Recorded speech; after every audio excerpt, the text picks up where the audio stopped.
monetizing digital services since 2004, boosting the entertainment industry by making digital content accessible for everyone. AWG, where innovation meets monetization. LinkedIn presents. Welcome to the Human Capital Innovations Podcast. We're your source for personal, professional, and organizational growth and development, where we share original research, explore industry trends, and interview executives and thought leaders from across the globe. We hope you join us often for practitioner-oriented content around all things related to leadership, HR, talent management, organizational development, and change management. Maximize your personal and organizational potential with Human Capital Innovations Podcast.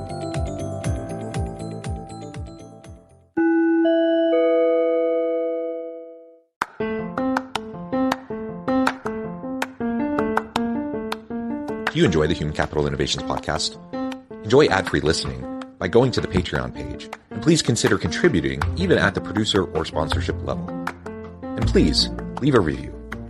Thank you for your support.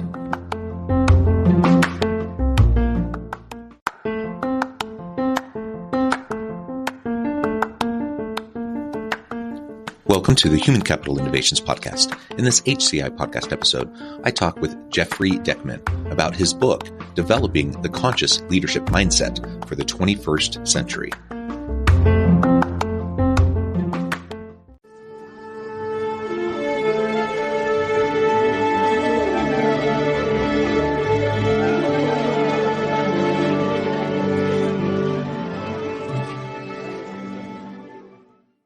Jeffrey Deckman, welcome to the Human Capital Innovations Podcast. Thank you. Happy to be here, John. Yeah, it is a pleasure to be with you today. You're joining us from the Nashville area. I'm south of Salt Lake City in Utah. And today we're going to be talking about your book, Developing the Conscious Leadership Mindset for the 21st Century. Really an interesting topic to me, and I'm super excited to unpack this and learn more about the types of leadership pitfalls and mistakes that people sometimes fall into, what we can do about it, and really how we can grow into the leader of the future organization that will lead successful teams in the future of work. As we get started, I wanted to share Jeffrey's bio with everybody.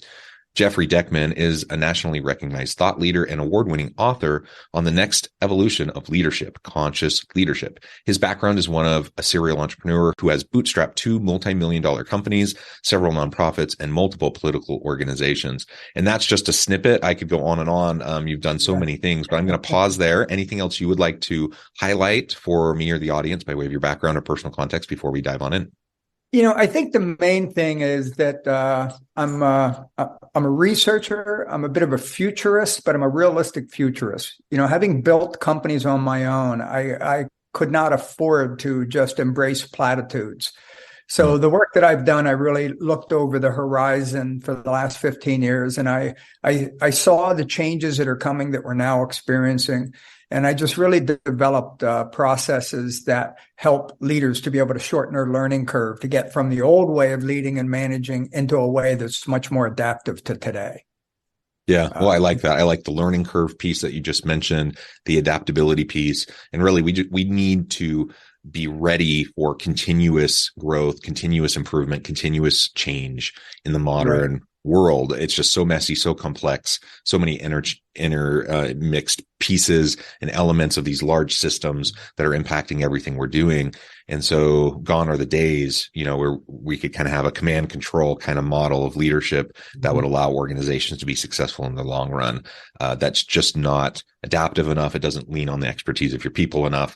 And organizations will become obsolete and frankly irrelevant, and they won't be able to provide value to the market if that's the kind of leadership that is taking the organization, I would say, forward, but it's not going to take them forward. It's going to stagnate or maybe take them backwards. So we need to be very careful about that. Yeah, it'll take it back. And the other thing is all the stuff that I talk about, I'm an active consultant, leadership, organizational development, et cetera. And everything I talk about are things that I have made work in organizations. So you can operationalize them. Some people think it's a little bit woo-woo, but I can assure you it's not. And I built my entire consulting practice on these principles. And I figured that if they work for me, I can teach other people to make them work for them as well. And that's really my purpose. Yeah, yeah, wonderful. Well, let's start by talking about the book a little bit from kind of the inception. Why this book? Why now? Obviously, you have tons of experience that I imagine you're wanting to share. That's the origin story for a lot of books. But why specifically this topic, this book at this time? Well, because we're really in a historical place in human development. We are entering the fourth phase of human evolution. The first age was nomadic. That was, 50,000 years, 100,000 years, however long. Then we went to the agricultural age, and that allowed us to be able to create communities and cities and towns and educate ourselves, et cetera, because we didn't have to move around all the time. That was about, 10,000 years. And then we went into the industrial age. Industrial age allowed us to advance civilization quite a bit, for better and worse. But, and that lasted about 300 years. And we went into now we're coming into the information age. And every time you go from one age to another, there are fundamental changes that occur that you have to be able to be aware of, anticipate, and more importantly, adapt to. And frankly, with the advent of AI, there are some, really forward-thinking people that are saying we're already out of the information age and going into the intelligence age. So, in each of these ages bring with them more complexity and an increase in how life spins around us. So, for us to be going into that new age, we cannot lead and build organizations using an industrial age model in a networked world. Complexity destroys linearity, and speed just is, you cannot have hierarchies and bureaucracies and silos and to be able to survive and thrive in this world. So for the last 15 years, literally, I spent some time in a think tank early on, but I've been looking at where is civilization in the world going, and the business world. What are the new models that are being required, and what do we have to do to start embracing these new paradigms and implementing them so that we can thrive and or at least survive in this new age. So that's what all of my work is about. And the biggest change that we have to make is leadership is traditionally top-down command and control, ego-based, right? It's a winner-loser type mentality. And not everyone, but I'm speaking in generic terms. So what we have to do is we have to realize that we need a different level of consciousness to be able to lead in this world. We've got the 4 or 5 most independent-minded generations in the history of humanity in the workforce, and none of them want to be told what to do. They all want to understand why they're doing what they're being asked to do. They want the bigger picture, and they want input. Boomers like myself, we want that because we've been around for a while. We have something to offer. And the youngest generations want that because they've been raised to expect that they have a lot of input. So the old command and control methods don't work. We have a different level of consciousness of worker in the workplace. So we need, as leaders, we need to develop a new type of consciousness to be able to lead those folks effectively. Yeah, well, I love that, and I agree with everything you just said. I think that is the new reality, and I know we're kind of dragging some old school leaders kicking and screaming into this current present circumstance and the future of work. And as we mentioned earlier, if you're hanging on to the reins and trying to maintain that kind of old model, you're just not going to get good people. Your organization is going to stagnate or decline. You're just not going to be able to stay relevant in the modern in the modern economy, in the modern world of work. So it's really, really essential for all the reasons you just mentioned that we shift gears and start to develop this kind of conscious leadership mindset. So you highlighted, go ahead. Yeah. And this isn't an opinion, and it's not a fad. It's a fact. We're at the end of the S curve of the industrial age thinking and mentality. And a friend of mine, he was a partner of mine in the think tank, Larry Quick. He does a lot of work on super high level strategic planning with governments and corporations, et cetera. And he talks about if you don't adapt your thinking, you're going to enter madness. And This is an acronym, the MAD, for Managed Accelerated Decline. Mm. And that's just what's going to happen. And, anybody who doesn't embrace this reality and start to make adjustments, they're just going to pay a price. It's a form of physics. And I don't want to sound ominous or threatening, but, this is where we are. And it's those who accept it and adapt to it are going to have great careers and build great businesses. Those that aren't are just going to suffer.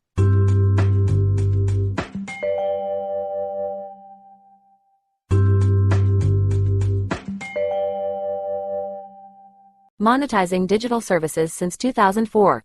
Boosting the entertainment industry by making digital content accessible for everyone. AWG, where innovation meets monetization. Yeah, I agree. And I don't think it's ominous. I think actually it's a really great development. I'm in a university space. In a university space and in the consulting space, I'm meeting with students or with leaders and talking about this all the time and talking about, the principles of effective leadership, the pitfalls of leadership and how to overcome them, et cetera. Like all the types of things that you're talking about in your book. Ultimately, we've been teaching many of these things in a corporate setting or in a university setting for years, for decades. It's been slow to be adopted in some places, and some people are holding onto the reins and trying to maintain, their approach that they, have had career success in, moving and continue that into the future. Really, though, I see this as a positive change. It's not ominous. It's positive change for people and for organizations that will allow for individuals to do more meaningful, purpose-driven work, to do cooler stuff, to have bigger impact, because leaders are no longer controlling everything, but they're empowering their people to leverage their expertise to help the organization be successful. That is a win. That's a plus, I think. And it will negatively impact people who aren't willing to adapt and learn and grow into this kind of new approach. But let's also put a fine point on this. We say the new approach, but it's not that new. Like, we've been talking about this for a long time. Like, these are principles and elements that we've been promoting for a long time. They've just been slow to be adopted in some places, and we need to accelerate the adoption and the ability to be agile and the adaptability of leaders across organizations. You talked about the siloed organization, the bureaucratic organization. On the one hand, I'm entrepreneurial. I have a consulting business. I do those sorts of things. Very little hierarchy, very little bureaucracy. Quick moving, we can move rapidly, iterate rapidly. On the other hand, I'm a university professor, and universities are about the oldest, stodgiest, bureaucratic types of organizations, the most siloed types of organizations that exist. And it becomes like so frustrating sometimes to see it with just incredible clarity, what needs to happen and the impossibility to make it happen because of the layers of bureaucracy and the siloed decision-making that often exists within universities. So we need to find a way to adapt organizations, to reform the work design and the structures of these institutions so that they can be more adaptable and leverage these mindsets that we have in the types of leaders we're promoting. And the challenge has been, people who may want to adapt, if they don't know where they can go to learn, it can feel intimidating. That's where the ominous part comes in, is people are saying, look, I see the tidal wave is coming, but man, I don't know how to build the boat. Somebody help me build the boat. So what we need new mindsets. We have to transform our leadership. So we need a new transformation requires three fundamental things: a new mindset, a new model, and new methods that you can apply. And that's what I've put together over the last 15 years are those new mindset, which I talk about in the book, which is leadership is a state of consciousness. Don't lead from your ego, lead as a tribal elder. And if you think about what an elder feels like, you can get a sense for what that is within your own space. I don't need to tell you what an elder feels like. If you think of a indigenous tribe, that type of stuff.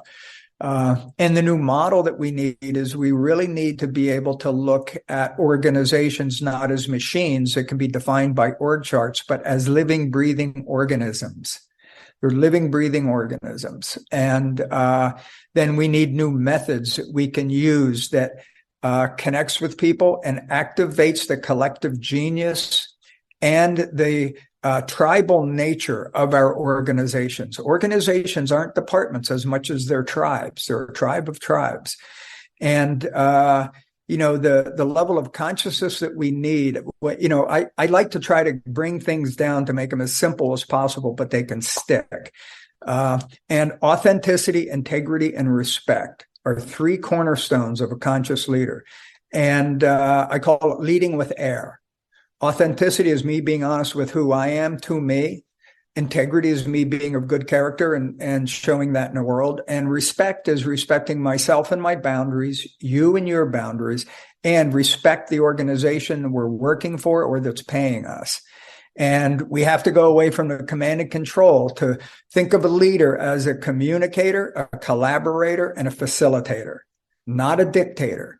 And that's a hard shift to be able to, the old way worked. I was able to hit my metrics and I'm held accountable for performance. So if I start to loosen up a little bit from command and control, how do I ensure that I'm able to still hit those metrics and get the performance? And the good news is when you empower people, when you engage them, they automatically increase their performance. Mm-hmm. And if you want an employee engagement, first start to engage them.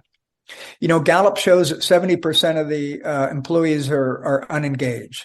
Their surveys also show that 70% want to be engaged. In addition, they do management surveys, and about 70% of managers want their employees engaged. So I look at it and I say employee engagement is not a people problem. It's a model problem. We're doing it wrong. Command and control. Nobody wants to play a game if they don't have a chance to move their own pieces around the board, right? Everybody just wants to go home. So if you allow them into the game and you empower them and include them in some of the decision making, they get a sense of ownership. And with that ownership comes stewardship. Yes. And with that stewardship comes a willingness to work together because we have tribal pride. We want our team to win.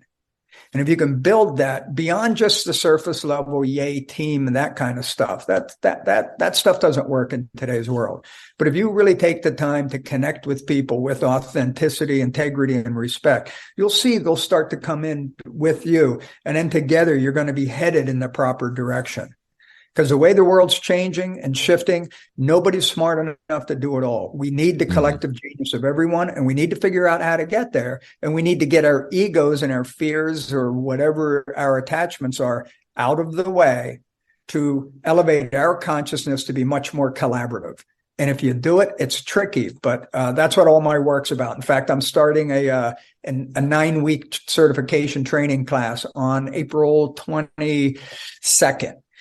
And it's really going to be cool where I walk people through these new mindsets and give them some actual tools they can use. And so I'm pretty excited about that. It's the second one I've done in the past year, and they're just really mind-blowing, really effective too. But that's where we have to go, and we can go kicking and streaming, but we got to go there because this is coming. It's here. It is the reality, and we can bury our heads in the sand or whatever metaphor you want to use. But the reality is this is what's happening. So we have to either learn and adapt or we're going to suffer. And you mentioned the Gallup surveys, not only is it disengaged, but actively disengaged individuals. The number of people in organizations who are actively disengaged is staggering. And talk about missing a missed opportunity for leveraging the collective genius of your people. If you have close to 70% of your people actively disengaged, there's no wonder we have issues with quiet quitting and the Great Resignation and any other of the kind of fad terms that are being thrown around out there.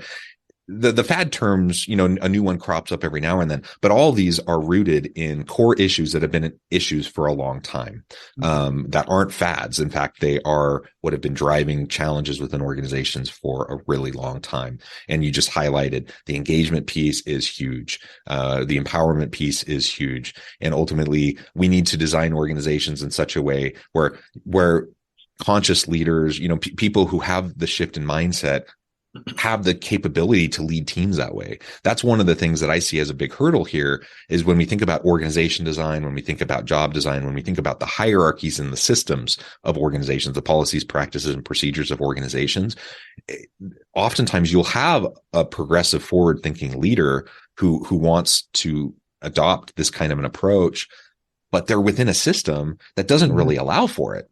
And if that's the case, you're either going to burn those people out because they're just going to constantly be churning, trying to make something happen to shift the culture, beating their heads against the wall. They're either going to burn out or they're going to leave because they're going to want to go to an organization that will have that kind of a culture, that kind of an environment and atmosphere. So many organizations not only are struggling to have leaders with that kind of mindset, those kind of skills and capabilities, but they haven't worked on the systems and the structures and the design of the organization itself to make it a place where these things can happen and where this kind of empowerment can be fostered and where people can excel, where they're given permission to excel, if that makes sense.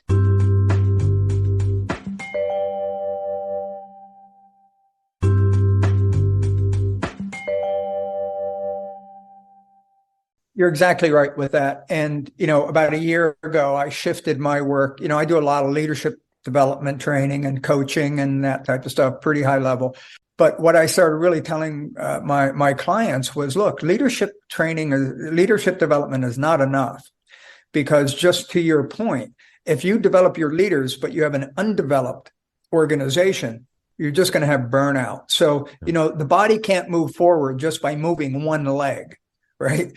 So you have to do leadership development, organizational development, leadership development, organizational development. Otherwise, you have Top Gun pilots and you're putting them in a World War I biplane and they're just going to get shot out of the sky. Right. So it's absolutely critical that both of those move forward. And the good news is if you do this and you do it well, it is such an unbelievable competitive advantage for you, because you will be an early adopter in something that's hard to learn, difficult to implement. It'll take you a better part of a year to do it really well. But once you're on that path, you have a tendency to do more of it better because you see how it affects morale and it absolutely affects the bottom line. Higher engagement equals higher productivity. Yeah. Higher productivity equals higher profits. It's math. So this is really where we're at, and organizational development is important. And the good news is when you start looking at your organization, you start engaging the people. If you do it right, you engage the people who are in those departments, and you're asking them what's working, what's not working, and how can we shift. That increases engagement. You help them. That increases their input into the design, which increases their sense of ownership and their sense of stewardship. So resiliency happens, and it happens automatically. It's in our tribal DNA to keep our tribes that feed us healthy. We want to do that. And the reason we get disengaged is when we see leaderships or organizations that allow toxic people or toxic situations to occur and not do anything. And after a while, people are like, look, if you don't care, I don't care because I'm banging my head against the wall. I just had a conversation with a very successful high-level consultant who was working at a bank that everybody would know the name of it. They brought him in to do leadership development, organizational redesign, et cetera. And he was in there for a year. And he said, Jeff, 6 months into it, they hired an outside consultant. In addition to me, he was on the payroll. And in addition to me, because they wouldn't believe me, and then the outside consultant gave them a report and they didn't do anything with it. And he just resigned from there. He said, because I can't work. They say they want it, but they really don't want to change how they're doing things. And frankly, I think the banking industry is in for a lot of shocks in the next couple of years because of what's happening now, but also because how their institutional framework is put in place. Very conservative, focused strictly on financial capital in an age when human capital trumps financial capital. You get the human capital stuff right, the financial capital is going to happen. That's a lag. Financial capital is a lagging indicator of how well you're doing your human capital. So you get the human stuff right, that collective genius going, your money's going to show up. Your retention is going to increase. your engagement's going to increase, and your workload is going to decrease as a leader. So there's a lot of good reasons to embrace this stuff. Yeah. And frankly, I'm an advocate for an employee-centric workplace, investing in your people, a human-centric model of leadership. All of that is something I believe strongly in, just because I think it's the right thing to do. I think it's, the right thing from a human perspective, to treat people that way with dignity and respect. And I think that's the best way to do it. But as you mentioned, there is such a clear business case for all of this, and the ROI of all of this is so crystal clear that when you don't have to even care about your people to see why this would be a good idea to do. Because the ROI is tremendous, and you will have better outcomes for your organization. The best surefire way to make yourself look good as a leader, you talked about it not being about ego and such, and I agree. But the irony here is, honestly, like, the best way for you to look like an amazing leader and to get the praise of everyone around you and think you're just amazing, all that ego stuff, is for you to let go of the ego stuff and to just focus on your team and let them do cool stuff. And then they'll make you look good. Right. And they'll drive up higher indicators and the metrics, and everyone wins in that scenario. So let's stop dragging our feet and let's just move into the future with this new kind of mindset and this new kind of model. And one of the challenges for people who are really financially oriented, to your point, they don't see how the money shows up. I wrote an article. It's on my website, jeffreydeckman.com. It's under the white papers. I turned it into a white paper, and it's called EE equals EBITDA. Employee engagement equals EBITDA. And I had come up with a formula that shows, as you increase employee engagement, how that increases your bottom line. It's formulaic. And when I put it together, I wanted to test how accurate it was. So I was living in Rhode Island at the time, and I did a 2-hour presentation in front of the Rhode Island Society of CPAs. There were 21 CPAs in the room.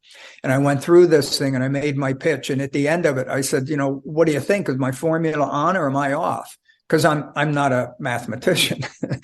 And, to a person, there were a couple of questions that came up, but to a person, they all agreed, your formula has merit. So if anybody wants to see how significant your profitability will go up with an increase, just 5 or 10% increase in employee engagement, which you can do with your eyes closed. In fact, what I did was I used an example of a company that had a $2 million compensation budget that increased employee engagement by 5%. I think it was 5%. And it resulted in a $50,000 increase in profits to the bottom line. And then, that's without spending any money, right?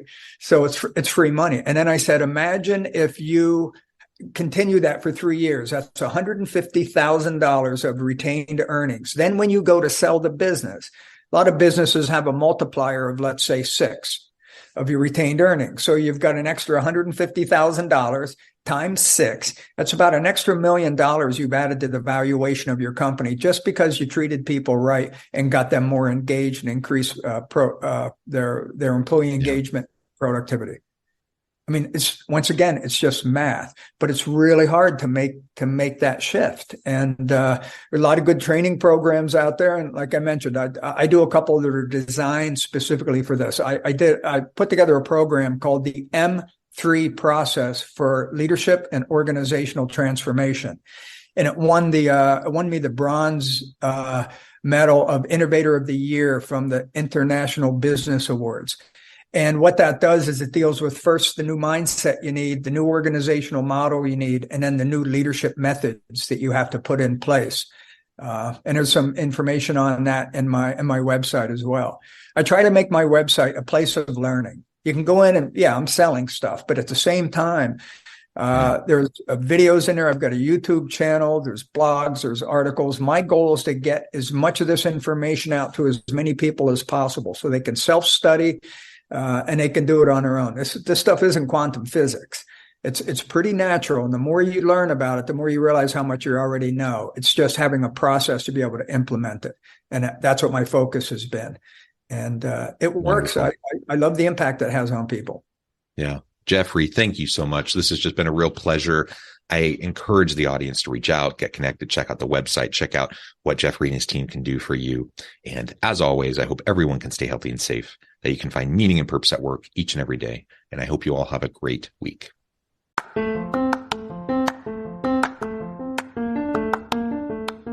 you enjoy the Human Capital Innovations podcast?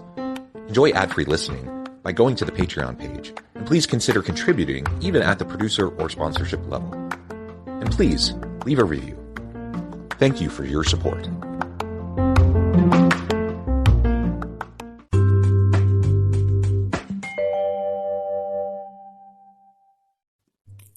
Thanks again for joining us for this episode of the Human Capital Innovations podcast.